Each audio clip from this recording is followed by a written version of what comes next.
সালামু আলাইকুম। বিদেশ আসবেন, আসেন, সমস্যা নাই। ওকে, কাজ না করলেও এভাবে পড়বে, কাজ করলেও আরো বেশি পড়বে। ঠিক আছে, খালি দেখতে থাকেন। ঠিক আছে, কাজ মানে কত পরিমাণ গরম যে কাজ না করে যদি আপনি বসেও থাকেন তাহলে এইভাবে ঘাম পড়বো। আর কাজ করলে কীরকম হইব আপনার অবস্থা, বিদেশ চিন্তা করে দেখেন। ঠিক আছে, সো আসার আগে ইনশাল্লাহ চিন্তা ভাবনা করে আসেন। জানি না আল্লাহ কার ভাগ্য কী রাখছে। ঠিক আছে, ভালো করে চিন্তা করে ইনশাল্লাহ আসেন। ওকে, সবাই ভালো থাকবেন।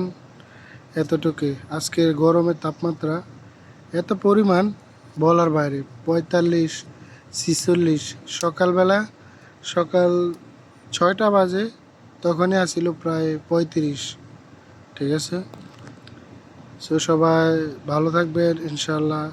আর সবাই প্রবাসীদের জন্য দোয়া করবেন, আল্লাহ যেন সবাইকে রহমত করে হেফাজতে রাখে। ওকে, আসসালামু আলাইকুম।